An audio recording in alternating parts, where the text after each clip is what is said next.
우리 옆에 사람에게 한번 인사합시다. 사랑합니다. 축복합니다. 반갑습니다.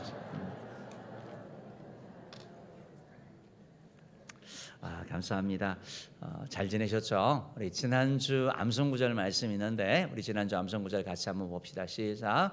형제들아 내가 우리 주 예수 그리스도의 이름으로 너희를 고난하노니 모두가 같은 말을 하고 너희 가운데 분쟁이 없이 같은 마음과 같은 뜻으로 온전히 합하라. 고린도전서 1장 10절 말씀. 아멘. 우리에게 같은 말, 같은 마음, 같은 뜻을 가지고 하나 되어 나가라고 말씀하고 있습니다.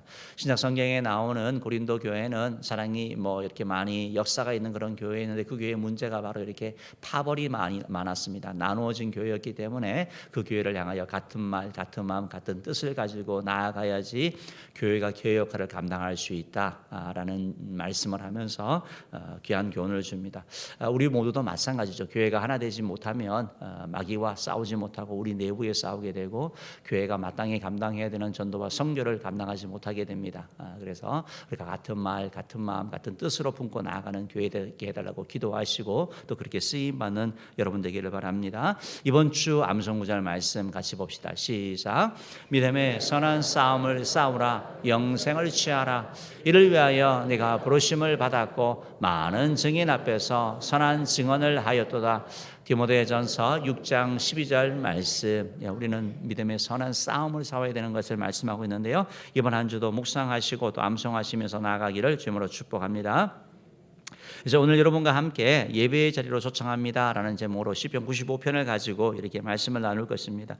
여러분이 성경을 통해서 시편 95편을 이렇게 보시면 그동안 시편 설교를 들으면서는 표제어가 있었는데 이 시편 95편은 아무것도 없이 이렇게 시편 95편이 시작되는 것을 보게 됩니다. 이 표제어가 없이 이렇게 시편이 나오는 그런 부분들도 있는데요. 오늘 시편 95편은 누가 지었는지 그리고 어떤 배경 가운데 했는지에 큰 정보가 없다 하더라도 이 부분을 이해하는데 전혀 어려움이 없습니다. 바로 우리를 예배의 자리로 초청하고 찬양하라라고 하는 그런 말씀을 우리 가운데 하기 때문에 그렇습니다. 하나님은 우리를 사람으로 만드시고 또 우리에게 예배할 수 있는 특권을 주셨습니다. 그래서 하나님은 우리에게 받으시는 것 중에 제일 기뻐 받으시는 게 뭐냐? 예배를 받기 원하신다. 예배를 받기 원하신다. 그래서 예배 자리를 이렇게 초청하시고 계시거든요. 이제 오늘 우리가 예배에 이렇게 오셨는데 우리가 오늘만이 아니고 예배를 드릴 때마다 우리가 이 세 가지를 늘 이렇게 발견하고 세 가지를 기억할 때 아마 세상의 예배가 될 것이고 또 주의 은혜를 입게 될 것입니다. 그래서 오늘 예배를 통해서 세 가지를 발견하자라는 측면에서 세 가지를 말씀드리겠습니다. 첫 번째로 우리 예배자로 초청을 받았는데 예배를 통해서 우리가 하나님을 발견하셔야 되는 거예요. 예배의 중심 되시는 하나님을 여러분은 예배 가운데 발견하셔야지 그것이 바로 참된 예배가 되고 주님께 영광 돌리는 예배가 될 수 있습니다. 예배를 드렸다고 하는데 하나님에 대한 내용이 하나도 없어요. 예수님에 대한 내용도 하나도 없어요. 그래서 여러분이 예배를 잘못 드리고 있다라는 거예요. 그래서 예배를 통해서는 항상 하나님을 발견하는 자가 되어야 된다라는 것입니다. 오늘 성경에 나타나는 하나님은 어떤 분으로 나타나고 있습니까? 오늘 시편 95편의 하나님은 바로 창조주 하나님 그리고 또 구원자 하나님으로 나타나 있는 것을 보게 되거든요. 오늘 3절 말씀 먼저 한번 읽어보겠습니다. 3절 읽어봅시다. 시작. 여호와는 크신 하나님이시요 모든 신들보다 크신 왕이시기 때문이로다. 여러분 하나님은 크신 하나님, 위대한 하나님이라는 거예요. 하나님은 그렇기 때문에 우리의 찬양과 경배를 받기에 합당하신 거죠. 우리의 예배를 받기에 조금도 부족함이 없는 분이시죠. 모든 신들보다 크신 왕이다라고 표현되어 있는데 여기서 신이라고 표현을 성경에서 나타날 때 신이라는 단어를 쓸 때는 천사를 표현할 때도 신이라고 표현하는 경우도 있고 또 어떤 경우는 재판장을 또 신이라고 표현할 때도 있습니다. 그런데 여기서의 신이라는 것은 사람이 만든 우상을 얘기를 하고 있습니다. 그래서 하나님 외에는 하나님 한 분 외에는 참신이 없죠. 그러니까 하나님 외에 다른 신이 없기 때문에 여기서 우상의 그런 것들보다 하나님은 비교할 수 없는 살아있는 하나님, 비교되지 않는 만들어진 존재, 말이 안 되는 그런 분이 바로 우리 하나님은 바로 위대한 창조주 하나님. 그렇기 때문에 우리의 찬양과 경배를 받기에 합당한 분인 것을 말씀하고 있습니다. 4절 5절 말씀 보면 계속해서 말씀하는데요. 그 위대하신 하나님이 하신 일이 무엇입니까? 읽어봅시다. 시작. 땅의 깊은 곳이 그의 손 안에 있으며 산들의 높은 곳도 그의 것이로다. 바다도 그의 것이라. 그다 만드셨고 육지도 그의 손이 지으셨도다. 땅의 깊은 곳, 산들, 바다, 육지 다 하나님이 만드셨습니다. 삼라만상을 하나님의 손으로 지으셨다라고 말씀하고 있는 것입니다. 하나님께서 온 천하 만물을 창조하신, 태초에 하나님이 천지를 창조하시라는 말씀처럼 하나님께서 창조하신 분이다라는 것을 말씀하고 있는 것이죠. 하나님께서 창조주가 되시기 때문에 우리의 찬양을 받기에 합당한 것이죠. 하나님이 창조하지 않은 것이 과연 있을까요? 하나님이 창조하신 것을 바라볼 때 우리 마음 가는 감탄과 기쁨이 나올 수밖에 없는 거죠. 여러분, 만약에 시간이 없으시면 예배를 마치고 교회 앞에 보면 화단이, 조그만 화단이 있거든요. 화단이라도 한번 보시기 바랍니다. 거기서 보면 꽃이 있어요. 나무가 있어요. 보면 그냥 지나가지 마시고 자세히 보면 감탄이 나옵니다. 감탄이 나옵니다. 보라매 공원을 가셔도 운동도 많이 하시는데 보라매 공원에 있는 막 풀들이나 이런 것들 있잖아요. 묵상하면서 한번 보면요, 정말 신기해요. 신기해요. 어떻게 이렇게 자라고 어떻게 이렇게 성장을 하지? 정말 누가 가꾸는 거지? 그러니까 하나님, 창조주 하나님을 발견할 수밖에 없다라는 거예요. 지난주에 이제 휴가를 제주도로 이렇게 갔다 왔는데요. 제주도 가서 이번에는 뭐 바다, 뭐 해안 이런 쪽으로 시간을 보냈거든요.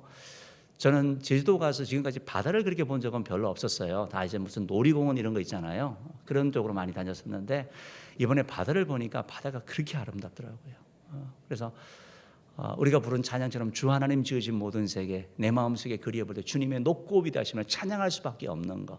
여러분, 자녀를 볼 때 그렇거든요. 하나님의 위대하심이 그 가운데 담겨있기 때문에 우리 하나님, 바로 창조주 하나님을 향하여 우리가 찬양하게 되는 것이죠. 이사야 40장 26절 말씀을 보면 이렇게 표현되어 있습니다. 읽어봅시다. 시작. 너희는 눈을 높이 들어 누가 이 모든 것을 창조하였나 보라. 주께서는 수요대로 만상을 이끌어내시고 그들의 모든 이름을 부르시나니 그의 권세가 크고 그의 능력이 강함으로 하나도 빠짐이 없느니라. 여러분, 하나님이 모든 걸 만드신 거예요. 그러니까 여러분, 하늘의 태양을 보고 태양을 섬긴다, 달을 섬긴다, 어리석은 거예요. 왜? 하나님이 만드신 피조물이니까. 그러니까 참된 신은 하나님 한 분밖에 안 계시는 거죠. 그 창조주 하나님은 우리의 찬양과 경배를 받기에 합당하신 그분, 바로 온 천하 만물을 창조하셨다 말은 전능하신 하나님을 여러분이 예배 가운데 발견하셔야 되는 거예요. 그 하나님을 여러분이 느끼셔야 되는 거예요. 또한 오늘 성경에 보니까 하나님이 어떤 분으로 나타나고 있습니까? 1절 말씀 한번 읽어보겠습니다. 시작.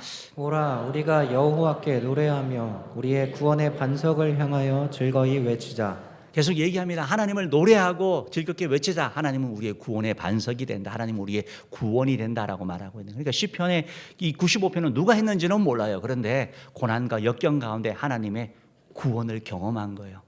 하나님이 구원의 반석이라고 고백을 하는 거예요. 하나님께서 구원을 이루신다라고 고백을 하고 있는 그 모습을 보여주는 것이죠. 여러분, 하나님은 우리 삶의 위기 가운데 구원하실 뿐만 아니라 우리의 영혼을 죄로부터 바로 구원하시는 바로 구원자 하나님인 줄을 믿습니다. 하나님은 구원을 혼자 이루시는 것이죠. 온 천지 만물을 창조하시면서 다른 누구의 도움을 받아 창조하신 것이 아니고 하나님께서 말씀으로 홀로 창조하셨던 것처럼 우리의 구원도 하나님이 홀로 행하시는 일이다라는 거예요. 우리 인간의 어떤 업적이나 우리 인간의 노력이 필요하지 않습니다. 구원에는 하나님의 전적인 은혜가 필요한 거죠. 그래서 구원받은 자가 뭘 합니까? 하나님에 대하여 감사할 수밖에 없고 경배할 수밖에 없는 게 왜? 하나님이 행하신 일이기 때문에 그렇다라는 거예요. 여러분, 하나님의 이 구원의 은혜, 바로 구원을 베푸시는 그 구원자 되신 하나님의 그 구원의 은혜는 그냥 이루어진 게 아니에요. 하나님이 자기 자신을 이 땅 가운데 보내셔서 우리가 죄로 말미암아 죽어야 되는데 우리 대신 십자가에 못 박혀 죽게 하시고 부활하게 하심으로 말미암아 죄값을 치루어 주신 대가가 있는 구원이라는 거예요. 희생이 있는 구원이다라는 것입니다. 사랑하는 성도 여러분, 그러니까 우리가 이 엄청난 구원의 이 대가를 받았기 때문에 우리가 주님께 대하여 찬양하고 예배하는 것 당연한 거 아니겠습니까? 사랑하는 성도 여러분, 예배를 통하여 하나님을 발견하는 은혜가 있기를 주님으로 축복합니다. 이사야 12장 2절에서 이렇게 고백하고 있습니다. 읽어봅시다. 시작. 보라, 하나님은 나의 구원이시라. 내가 신뢰하고 두려움이 없으리니 주 여호와는 나의 힘이시며 나의 노래시며 나의 구원이심이라. 여러분, 예배를 통하여 구원 되신 하나님을 발견하시길 바랍니다. 여러분의 힘이 되시는 주님을 발견하셔야 돼요. 여러분의 노래가 되시고 구원이 되시는 주님을 발견하셔야 되는 거예요. 무력한 자에게 힘을 주시고 울음이 변하여 찬송이 되게 하시는 주님을 여러분이 발견하셔야 되는 거예요. 우리 하나님에 대하여 생각하면서 하나님이 천지 만물을 창조하신 분이고 또 구원주 하나님이라고 생각하는데 우리 하나님은 위대하신 분이에요. 위대하신 분. 하나님을 작게 여러분 여기지 마시기 바랍니다. 당신의 하나님은 너무 작다라는 그런 책이 있습니다. 그 책에 보면 이런 얘기가 있는데요. 하나님의 위대하심을 자꾸 바라봐라. 하나님을 자꾸 작다라고 생각하면 당신은 작은 믿음을 가지게 될 것이고 크신 하나님, 위대하신 하나님, 천지 만물을 창조하신 하나님, 그 위대하신 하나님을 바라보게 된다면 위대한 믿음을 가지게 될 것이다 라고 말씀하고 있습니다. 우리가 자꾸 하나님의 창조의 하나님을 자꾸 나에게 맞추는 것이 아니라 나를 자꾸 하나님에 맞추게 될 때 우리가 큰 믿음의 용사가 되는 거죠. 역대상 29장 11절 말씀 보면 이런 말씀이 있는데요. 한번 읽어봅시다. 시작. 여호와여, 위대하심과 권능과 영광과 승리와 위엄이 다 주께 속하였사오니 천지에 있는 것이 다 주의 것이로소이다. 여호와여, 주권도 주께 속하였사오니 주는 높으사 만물의 머리이심이니이다. 여호와 위대하심과 권능과 영광과 승리와 위엄이 다 주께 속했습니다. 이 하나님을 우리가 발견하셔야 되는 거예요. 시시한 하나님이 아니라 전능하신 하나님, 위엄이 가득한 그 하나님을 여러분이 발견하셔야 돼요. 예배 가운데 여러분이 만나셔야지 여러분의 예배가 참된 예배가 된다는 것입니다. 창조주 하나님, 구원의 하나님에 대한 우리의 합당한 자세가 어떻습니까? 이 하나님을 발견한 우리가 어떻게 합니까? 1절 말씀 다시 한번 읽어볼게요. 1절 말씀 읽어봅시다. 시작. 오라, 우리가 여호와께 노래하며 우리의 구원의 반석을 향하여 즐거이 외치자. 그러니까 하나님께 노래하고 즐겁게 외치다라고 얘기합니다. 그러니까 즐겁게 나아가고 적극적으로 나아가서 하나님께 마음을 표현하라고 성경이 말씀하고 있는 것이죠. 하나님을 찬양하라고 말씀하고 있는 겁니다. 2절 말씀 읽어봅시다. 2절 말씀 읽어볼게요. 시작. 우리가 감사함으로 그 앞에 나아가며 시를 지어 즐거이 그를 노래하자. 그러니까 하나님 앞에 감사로 나가라고 얘기를 하고 있는 거예요. 감사로 예배하라고 말하고 있는 거예요. 구원받은 사실, 그 사실에 대해서 우리가 감사하기에 충분한 거죠. 시편 50편 28절 말씀 보면 감사로 제사를 드리는 자가 나를 영화롭게 한다. 하나님께서 그에게 은혜를 베푸시고 구원을 부신다라고 말씀하고 있거든요. 하나님께 감사로 찬양하고 위기 가운데서 하나님 앞에 높이고 나아갔더니 하나님이 행하신 일들이 있는데요. 이스라엘의 그 여호사밧 왕이 위기 가운데 처했을 때 그가 이렇게 합니다. 역대하 20장 21절 22절 말씀 읽어볼게요. 시작. 백성과 더불어 의논하고 노래하는 자들을 택하여 거룩한 예복을 입히고 군대 앞에서 행진하며 여호와를 찬송하여 이르기를 여호와께 감사하세 그의 인자하심이 영원하도다 하게 하였더니 그 노래와 찬송이 시작될 때에 여호와께서 복병을 두어 유다를 치러 온 암몬 자손과 모압과 세일산 주민들을 치게 하심으로 그들이 패하였으니. 예, 이렇게 표현해요. 그래서 패했다. 여러분 감사가 또 다른 감사를 가져오는 걸 말하고 있는 거죠. 여러분 하나님 앞에 나아갈 때 감사와 찬양으로 나아가야 되는 거예요. 찬양으로 나아가야 돼요. 기쁨으로 나아가야 되는 것이고 그 앞에 나아가라는 말은 무슨 말이냐면 속히 가라는 거예요. 속히 가라는 거예요. 꾸물꾸물 대지 말고 적극적으로 하나님 앞에 나아가 찬양과 경배를 하라라고 이렇게 말씀하고 있는 겁니다. 여러분 우리가 찬양을 이렇게 드리고 예배를 드리는데 사실은 이 예배가 하나님 앞에 나아가는 그런 예배가 되어야 되잖아요. 그런데 미국의 그 크로스워크의 비비안 브리크라는 분이 우리의 찬양이 참된 예배가 예배인지 아니면 공연인지 구분하는 세 가지 기준이 있다라고 얘기를 했는데 한번 들어보세요. 첫 번째로 우리의 찬양과 우리의 예배가 그 공연이 아닌 예배가 되려면 음악에 초점이 맞춰져 있다라면 그것은 공연일 가능성이 많다라는 거예요.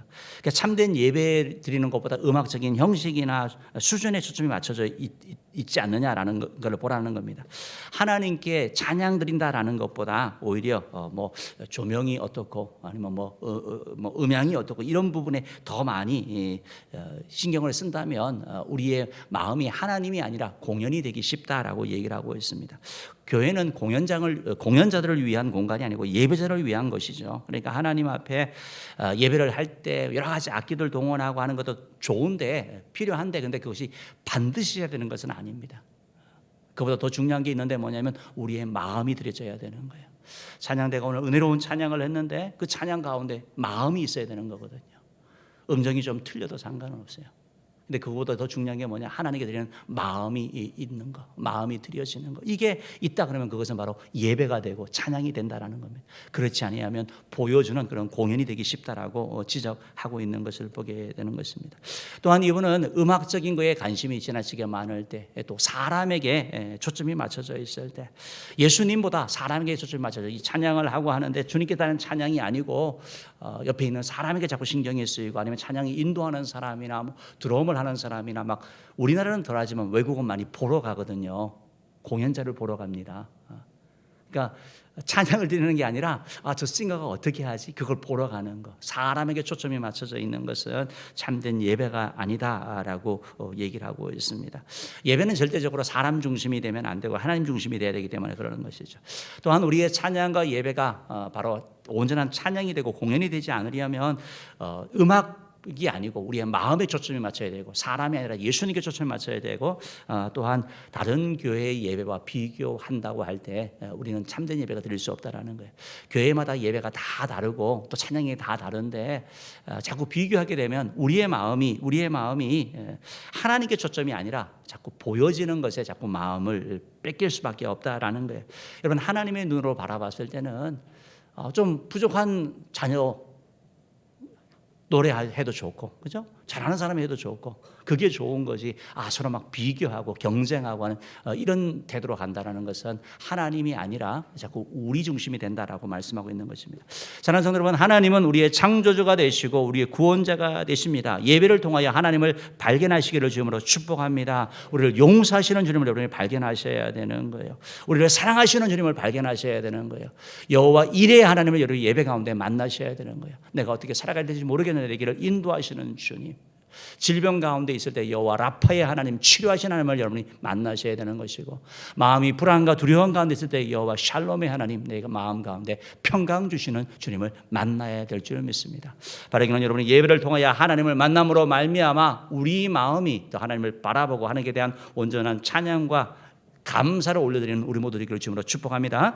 두 번째로, 우리가 예배의 자리로 초청을 받았을 때 우리가 발견해야 될 것은 예배를 통하여 자기 자신을 발견하는 거예요. 자신을 발견하는 거예요. 내가 누구인지 아는 것, 하나님 앞에서 내가 누구인지 아는 것이 필요하다라는 것입니다. 여러분, 예배를 통하여 우리가 알아야 돼요. 내가 도대체 어디서 왔는지 알아야 되는 거예요. 세상에 많은 그런 과학자들이나 많은 세상에서는 우리가 무에서부터 왔다고 얘기를 하고 있습니다. 진화되었다고 얘기를 하고 있습니다. 그러나 성경은 우리에게 말씀하고 있습니다. 우리를 만든 분이 계시다. 우리는 하나님의 창조물이다. 하나님의 작품이다 라고 성경이 말씀하고 있는 거예요. 6절 말씀 한번 읽어봅시다. 6절 말씀 읽어봅시다. 시작. 보라, 우리가 굽혀 경배하며 우리를 지으신 여호와 앞에 무릎을 꿇자. 우리를 지으신 하나님인 거예요. 그냥 만들어진, 그냥 어쩌다가 생긴 게 아니고 하나님 우리를 만드신 분, 하나님의 창조물, 하나님의 피조물, 하나님의 작품이다라고 말씀하고 있는 거예요. 하나님의 작품이라는 것은 한 사람 한 사람이 귀하다라는 거예요. 대충 하지 않습니다. 아마 여러분들에게 피카소 그림을 보여주고 그리라고 하면, 야, 이걸 그림이라고 그렸냐? 하는 분들이 있을 수 있습니다. 그러나 피카소가 만든 그림이기 때문에 그것은 가치가 있는 거예요. 우리 모든 사람이 그런 거예요. 하나님께서 우리를 만든 하나님의 작품이다. 창조물이다. 우리는 하찮은 존재가 아니고 소중한 존재이고 귀한 존재, 값진 존재라는 사실을 여러분이 기억하셔야 돼요. 왜? 하나님이 우리를 만드신 분, 하나님께서 우리를 지으신 분이기 때문에 그렇다라는 겁니다. 이 사실을 예배를 통해서 우리가 발견하는 거예요. 우리는 하나님의 형상을 따라서 만들어진 하나님의 창조물이라는 사실을 기억해야 됩니다. 7절 말씀 한번 읽어보겠습니다. 7절 말씀 읽어봅시다. 시작. 그는 우리의 하나님이시요 우리는 그가 기르시는 백성이며 그의 손이 돌보시는 양이기 때문이라. 우리가 하나님의 창조물이라는 것만 해도 너무 감사한데, 하나님께서는 그 창조물 가운데 특별하게 고르셨어요. 선택하셨어요. 하나님께 택함을 받았어요. 우리는 하나님의 양이 되는 것이고 하나님의 백성이 되는 거예요. 그래서 하나님이 우리를 길러주시고 우리를 돌봐주시고 보호하여 주시는 하나님과의 특별한 관계, 많은 피조물 가운데서 더 특별한 관계 가운데 있는 하나님의 특별한 존재가, 하나님께 택함받은 존재가 바로 우리라는 사실을 여러분은 기억하셔야 되는 거예요. 우리는 다 죄인입니다. 우리는 그렇지만 하나님의 그 놀라운 은혜로 말미암아 택함받은, 용서받은 하나님의 자녀 하나님의 백성인 것을 말씀하고 있다라는 것입니다. 사랑하는 성도 여러분, 우리가 양이 되고 우리가 백성이 된다고 한다면 백성에 대하여 누가 관심을 가집니까? 왕이 관심 가지는 거 아니겠습니까? 우리가 양이라고 할 때 우리의 목자 되신 주님께서 우리를 푸른 초장 맑은 시내로 인도하여 주시고 꼴을 공급하여 주시는 것을 말씀하고 있는 거죠. 바로 주님 앞에 나아갈 때 우리가 이런 일들이 있다라는 것입니다. 내가 누구인지 여러분 아셔야 되는 거예요. 우리가 예수 안에 어떤 존재인지 여러분이 아셔야 되는 거예요. 이 사실을 알 때 세상 가운데 우리가 계속해서 짓눌리고 때로는 너무 힘든 그런 상황 가운데 있다 할지라도 우리가 주님 안에 내가 누구인지, 내가 하나님 앞에 특별하게 선택받은 자이고 하나님의 사랑받는 하나님의 작품이라는 사실을 기억할 때 우리가 세상 가운데 우리에게 주어진 일들을 감당할 수 있습니다. 여러분, 유대인들 보면 그들이 가지는 강한 의식이 선민의식이죠. 하나님이 유대인들을 선택했다는 그런 강한 의식이 있습니다. 때로는 그것이 되게 교만하게 보이고 자만하게 보이지만 그러나 그 하나님이 택하였다는 그런 어떤 의식이 그들을 이끌어가게 되고 위기 가운데나 고난 가운데나 환난 가운데 이기게 되는 것을 보게 되는 거거든요. 여러분, 마찬가지로 오늘 성경은 우리에게 말씀하고 있습니다. 저와 여러분이 하나님의 택한 받은 백성이고 하나님의 양이라고 말씀하고 있는 것입니다. 이 사실이 예배 가운데 여러분이 발견되어야 하고 하나님의 양된 우리를, 백성된 우리를 하나님께서 돌보시고 하나님께서 채우시는 것을 우리가 경험해 나갈 필요가 있다라는 것입니다. 우리 시편 95편 6절 말씀 다시 한번 보면 우리가 그 하나님 앞에 그럼 우리가 어떻게 하느냐라고 말하고 있습니다. 읽어봅시다. 시작. 오라, 우리가 굽혀 경배하며 우리를 지으신 여호와 앞에 무릎을 꿇자. 여러분, 이 사실을 잘 보셔야 되는 거예요. 하나님 앞에 무릎을 우리가 굽히고 경배하고 무릎을 꿇는다라는 걸 표현하고 있는 거예요. 하나님께 대한 경배를 얘기하고 하나님께 대한 예배의 자세를 얘기를 하고 있는 거예요. 우리나라 사람들을 만나면 이렇게 고개를 경배를 하고 이렇게 고개를 하지만 서양 사람들은 고개를 안 숙이죠, 절대요. 사람들 다 동등하기 때문에 손을 그냥 흔듭니다. 그런데 우리는 사람에게도 고개를 숙이고 산에도 고개를 숙이는 거죠. 그런데 참된 경배는 누구냐? 하나님께만 경배하는 거거든요. 하나님께 경배하는, 하나님 앞에 무릎 꿇는 거. 이게 바로 예배의 자세고 예배의 중심인 것을 말씀하고 있는 거예요. 바로 구원받은 주의 백성, 하나님께 택함받은 하나님의 피조물인 우리가 할 일이 뭐냐? 하나님 앞에 영광 돌리는, 하나님께 예배 드리는 것이라는 것을 여러분이 기억하셔야 되는 거예요. 예배의 목적을 여러분이 아셔야 되는 거예요. 예배는 우리를 위한 게 아니에요. 예배는 하나님을 위한, 하나님의 영광을 위한 거라는 사실 여러분 기억하셔야 돼요. 그래서 무릎 꿇고 경배하고 우리가 굽혀 나가는 것입니다. 우리가 하나님 앞에 예배를 보는 게 아니고 하나님께 예배를 받는 게 아니고 하나님께 드리는 게 예배의 기본이에요. 하나님 앞에 내가 드리려고 내가 시간을 드리고 내 마음을 드리고 물질을 드리고 내 모든 것들을 드릴 때 하나님께서 받으시고 하나님께서 우리에게 은혜를 주시는 것이죠. 그런데 우리가 받는 것, 하나님께 드리는 것보다 자꾸 받는 거에 자꾸 포커스를 맞추니까 우리의 마음이 집중하지 못하는 겁니다. 예배는 하나님께 드리는 거예요. 찬양을 드리는 거고 기도를 드리는 거예요. 예물을 드리는 거예요. 드릴 때 하나님께서 받으시는 거예요. 그거로 끝나도 좋은 거예요. 이게 예배이기 때문에 그렇다라는 거예요. 우리가 예배를 하나님 앞에 드려야 되는데 우리가 예배자가 되어야 되는데 그냥 예배 보는 자가 되지 않도록 우리가 애써야 되는 거죠. 그것이 바로 오늘 바로 구원받은 주의 백성이 어떻게 해야 되느냐? 주님 앞에 무릎을 꿇으며 경배하며 나가는 바로 이 자세를 말씀하고 있는 것입니다. 여러분, 예배는 우리 신앙생활에 너무나 중요한 것이죠. 어떤 분들은 예배가 너무 많아가지고 목사님 예배를 좀 줄이면 더 집중이 될 것 같습니다. 그런 분도 있어요. 그 말이 말은 맞는데 실질적으로는 맞지 않습니다. 믿음은요, 예배의 횟수와 함께 가는 걸 보게 되는 거예요. 예배를 한 번 잘 드린다 그래서 그걸 끝나는 게 아니라 여러분 하루에 밥 한 끼 잘 드시면 계속 안 드셔도 되죠. 그렇지 않은 거예요.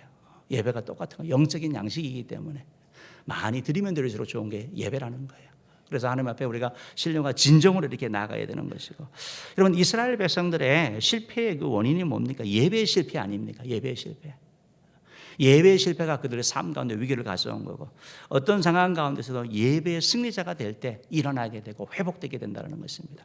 바라기는 저와 여러분들이 예배를 통하여 바로 우리 자신이 어떤 자, 우리가 바로 하나님께 받은, 하나님께 대한 피조물이고 하나님께서 만드신 분이고 우리가 하나님께 구원받은 사실이라는 사실을 기억하고, 왕같은 제사장 거룩한 나라, 우리를 사랑받는 존재라는 소중한 존재, 선택받은 존재 사실을 기억함으로 말미암아 주님 앞에 참된 예배하는 자기를 주님으로 축복합니다. 마지막 마지막 세 번째로 우리가 예배를 통해서 발견해야 될 것이 있습니다. 하나님을 발견하셔야 되고요.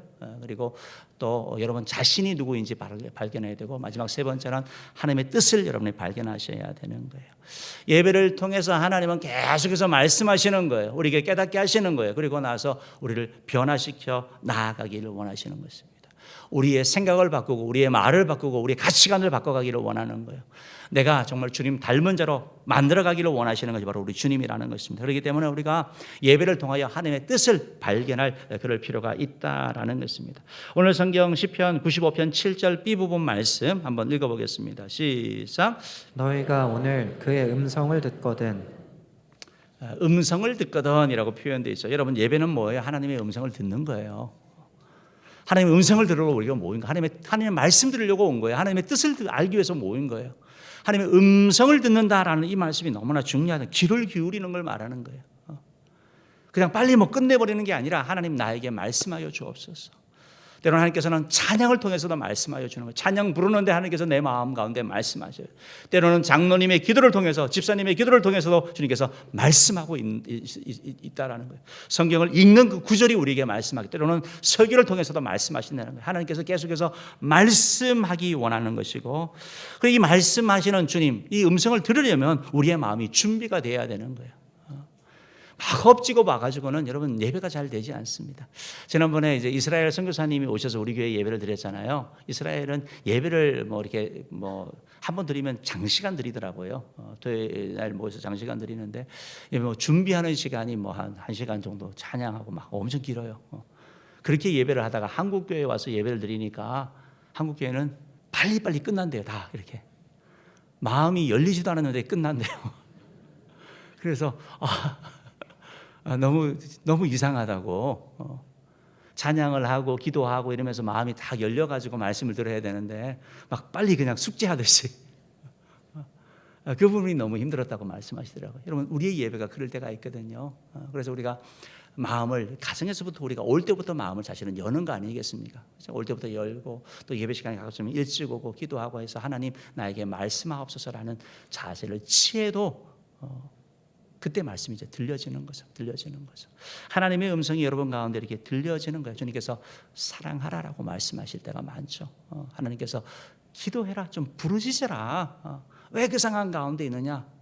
왜 자꾸 네가 다 짐을 지고 가려고 하느냐? 주님께서 말씀하실 때가 많죠. 하나님께서 죄를 끊어버려라, 제발 좀 끊어버려라. 너 계속 너를 얽매고 있는, 정말 너의 그 다리를 묶고 있는 그 죄를, 관계를 끊어버리라고 주님께서 말씀하실 때가 있는, 이것을 우리가 들어야 된다라는 거예요. 그런데 여러분, 주께서 이렇게 말씀을 하는데 이스라엘 백성들이 어떻게 했습니까? 8절 9절 말씀 한번 읽어볼게요. 시작. 너희는 무리바에서와 같이 또 광야의 마사에서 지냈던 날과 같이 너희 마음을 완악하게 하지 말지어다. 그때에 너희 조상들이 내가 행한 일을 보고서도 나를 시험하고 조사하였도다. 그러니까 이게 마사와 또 무리바 사건으로 이렇게 불려지는데, 이게 르비딤에 이르렀을 때 이제 마실 물이 없어, 이들 막 모세를 원망하고 막 그런 일들이 일어나게 되거든요. 이스라엘 백성들이 지금 어떠냐면 출애굽을 했어요. 그러고 나서 홍해를 건넜어요. 하나님께서 만나와 메추기를 통해서 계속 먹이시는 거, 공급하시는 걸 경험을 했거든요. 그런데 또 하나 물이 없다라는 것 때문에 다시 원망하고 불평하는 이들 모습. 그러니까 하나님의 말씀을 전혀 듣지 아니하는 거예요. 전혀 믿음이 들어가지 아니하고 하나님께 대하여 불순종하고 나가는 이들에 대하여 주님께서 말씀하시면서 바로 그 사건을 기억해라. 그 사건을 기억해라. 그러니까 주님께서 하시는 말씀이 뭐예요? 이들의 마음이 완악하다라는 거예요. 완악하다라는 거예요. 말씀하는데 들리지 않는 거예요. 우리도 여러분, 우리 마음에 생각이 가득 차 있으면 주의 말씀이 전혀 들어오지 않습니다. 사람도 그런 분들이 있거든요. 대화를 하는데 대화가 안 됩니다. 자기 얘기만 하잖아요. 그렇죠? 그래서 얘기를 하면서 이 사람은 벽 보고 얘기하는 것과 같네 하는데 계속 말이 튕겨져 나오는 거예요. 얘기를 하는데 자기 얘기만 계속합니다. 철벽 방어하는 거죠. 완악함이 그런 거거든요.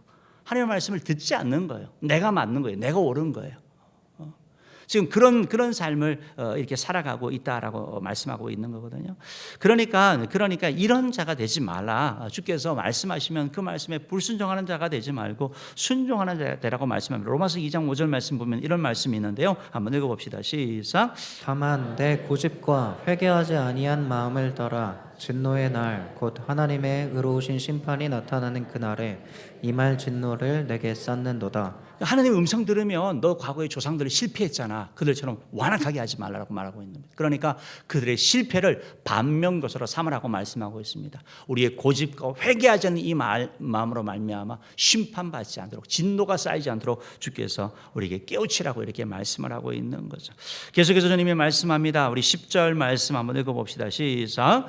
내가 40년 동안 그 세대로 말미암아 근심하여 이르기를 그들은 마음이 미혹된 백성이라 내 길을 알지 못한다 하였도다. 그러니까 40년 동안 근심하여 말하면서 미혹이 되었어요. 미혹이 되었어요. 다른 것에 미혹이 되고 하다 보니까 내 길, 하나님의 뜻, 하나님의 방법 관심이 없는 거예요. 알지 못한다. 말이 안 되죠. 함께 가는데 전혀 알지 못한다라고 말씀하고 있는 거예요. 그래서 우리가 예배를 드리면서 여러분 우리가 하나님의 말씀, 하나님의 뜻 이걸 발견하셔야 되는 거예요. 하나님이 하시는 말씀을 계속 예배는 드린다고 하는데 이 사실을 전혀 모르는 하나님의 방법, 하나님의 길을 전혀 모르면서 내 고집대로 내 뜻대로 나가게 되면 그것은 좀 불행한 그런 결과가 나오는 거죠. 11절 말씀 읽어봅시다. 시작. 그러므로 내가 노하여 맹세하기를 그들은 내 안식에 들어오지 못하리라 하였도다. 안식에 들어가지 못한다. 이 말씀이 이스라엘 백성들은 출애굽을 했지 않습니까? 결국 이 사건들이 계속된 불순종을 통해 가지고 하나님이 말씀하시면 불순종을 통해 가지고 그들의 삶에 무엇이 일어납니까? 결국 가나안 땅에 누가 들어갑니까? 요수아와 갈렙하고 20세 이상의 사람들만 들어가잖아요. 그 이후의 사람들은 40년 동안 광야 생활을 하면서 다 죽게 되어서 약속의 땅 안식 가나안 땅에 들어가지 못했다라고 말하고 있는 거고, 가나안 땅은 장차 우리가 들어갈 하나님 나라를 우리 가운데 상징적으로 보여주는 것을 말씀하고 있는 거죠. 사랑하는 성도 여러분, 그렇기 때문에 우리가 하나님의 음성을 귀 기울일 필요가 있다라는 거예요.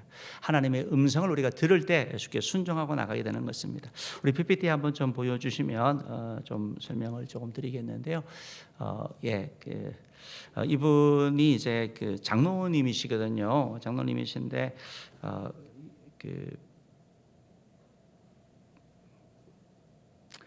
윤주홍 장로님이라고 화곡동 교회 이제 원로 장로님이세요. 이분 별명이 봉천동의 슈바이처라고 불려주신 분이에요. 이분이 이제 젊어서 자기가 의사가 되면 난 가난한 사람을 위해서 그 삶을 살겠습니다라고 기도하고 또 그래가지고 의사가 되었거든요. 근데 의사가 되고 나니까 돈 버는 재미가 엄청 좋았나 봐요. 그래서 주일날도 막 돈 벌었대요. 주일 어기면서 돈을 이렇게 벌면서 하는 말이, 내가 좀 돈을 좀 벌고 난 다음에 돈을 가지고 봉사해야 되겠습니다 하는 게, 이렇게 하면서 그렇게 계속 좀 살았나 봐요. 그런데 이제 74년에 이제 어느 날 어떤 사람이 교통사고 난 아이 한 명을, 피통성이 된 아이를 데리고 병원으로 들어왔대요. 그래서 그 아이를 이렇게 치료를 하려고 하는데 아이를 보는 순간 큰 충격을 받은 거죠. 왜냐하면 이 장로님의 셋째 딸이었던 거예요. 아이 청진기를 댔더니 아이의 심장이 이제 이미 멎어 있었고, 그러고 나서 너무 충격을 받아가지고 하나님 도대체 왜 내 인생에 이런 일이 일어나냐 원망하면서 의사 가운을 벗고 병원문을 1년 동안 닫았다고 합니다. 닫아버리고 매일 딸 그 무덤에 가서 이렇게 가서 하고, 그런 가정 가운데 하나님께서도 다시 이제 부르시는 거예요. 사람의 만남을 통해 가지고. 그래서 다시 처음 생각했던 처럼 가난한 사람들을 돕는 일을 위해서 봉천동에 이제 병원을 여는 거예요. 70년, 80년 되니까 봉천동이 그때는 정말 더 가난했잖아요. 그래서 가장 가난한 동네에 가서 이렇게 섬기게 되었는데, 병원 진료비 다른 데보다 반값을 받았대요. 그리고 돈이 없으면 받지도 않고. 그래서 봉천동에 있던 사람들 중에 어른이나 아이 치고 이 장로님의 도움을 받지 않은 사람이 없다고. 그렇게 많이 사랑을 베풀고 또 헌신을 한 그런 분이었다고 합니다.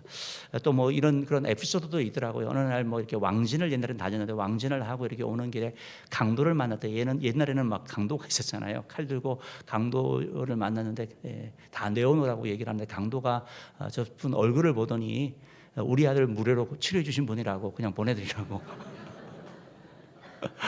그런 뭐 에피소드도 있고 2022년에 얼마 전이었죠. 재작년에 이제 청룡 봉사상을 이렇게 수상을 했습니다. 가장 봉사를 많이 한 분에게 주는 그런 상을 이렇게 받았는데요.